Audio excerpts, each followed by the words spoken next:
महानदी रे जलस्तर कमिची किंतु तथापि बन्या जल प्रवाहित होउची जा फल रे केन्द्रापड़ा जिला नीलाचल पाखे जो सुइच गेट अच्छी बंद कर दि जाइए एवं तार प्रभाव पड़ी अशृंखला ज्वर उपर अशृंखला ज्वर जल निष्कासित हो न पारि बर्तमान तमाम एरिया बुड़ीकी रही चाष जमी बर्तमान पानी लहरी मारुची एवं हजार हजार हेक्टर जमी जो धान फसल चाष कराइला बर्तमान पची छड़ी नष्ट होती परिस्थिति देखा देती गरतपुर ब्लॉक किणिलो ग्राम आम किणिलो ग्राम अच्छु आम सहित देखु चाषी मैंने ठिया होती समस्त मन दुख कारण हजार हजार टाँग खर्च कर धान चाष करते धान चाष संपूर्ण पची छड़ी जाइए निज हाथ में बर्तमान धान चाष 50 धान बर्तमान धरिकी चाषी मैंने ठिया होती समस्ते कहवा कथा जे आम जो बर्तमान धान चाष करूँ एत हजार हजार टाँग खर्च कर टाँचा उठब केमती धार कर सुझीबू केमती आसतु सहित आलोचना करवा कौन रही मत कहे धान में पचा धान फसल धरी ठिया होती केते धान चाष करते कौन से परिस्थिति 2 एकर जमी धान चाष आम करूँ जहाँफल कि गोटे मस धरिक वर्षा पानी जमी रहा द्वारा ये अशृंखलित नाल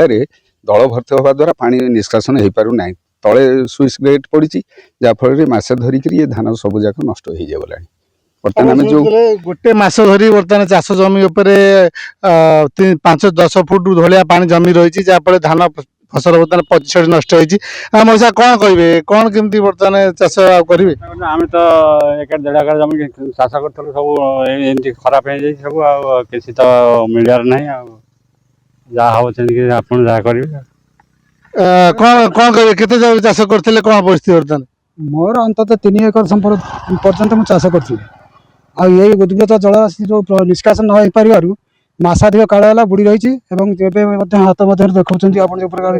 ये गछ अच्छी आ फसल कौन आशा ना तेणु गवर्नमेंट कौन अनुदान कर से कथा से जहाँ अनुदान पाइला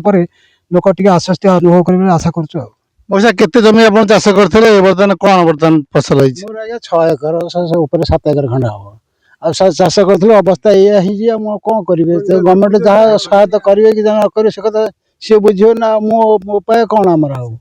समस्या कौन जल निष्कासन कौन जल निष्कासन हो पार ये जो आम केनाल होता पाटना होता से पाटना बर्तमान बंद हो नीलाचल पाखे जो गेट पड़ जाइए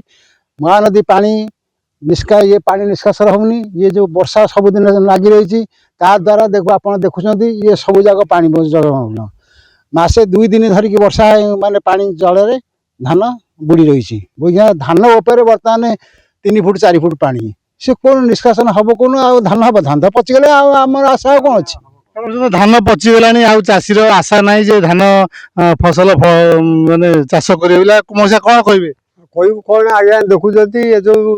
सुइच गेट हो संकीर्ण कर संपूर्ण दल बोझे रही टेंडाकोड़ा पाखु पानी यहीपटे जीव आउ दल बोझे पानी चलुनी कि ना जमी तो 3-4 फुट पानी आप देखुं धान फसल जा अवस्था आउ से कौन आमर उपाय अच्छे चाषी शुणुले अशृंखला जो बर्तमान जो सुइच गेट जो अशृंखला बर्तमान जो दल सफाई होनी जो सुइच गेट या बहुत संकीर्ण हो जहाँफल जल निष्कासन चाषी मैंने अभियोग कर कौन कहे जो अशृंखला ज्वर केते कौ जिला प्रभाव पकाउ जल निष्कासन ना केन्द्रापड़ा जिला 5टा ब्लॉक प्रभावित हो दल जेहेतु अशृंखला बर्तमान चाषी मान चिंतार कारण पलटि कहीं जो उद्भूत वर्षा जल जो कटक जगतसिंहपुर और केन्द्रापड़ा दे अशृंखला नदी प्रभावित होती जेहेतु बर्तमान टोटाल 3टी जिलार जल बर्तमान अशृंखला दे प्रभावित हुए जाकि महानदी में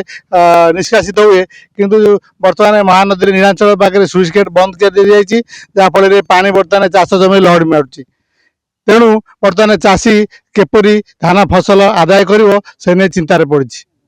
गरदपुर ब्लॉक किणिलो ग्राम प्रदीप साई कनक न्यूज।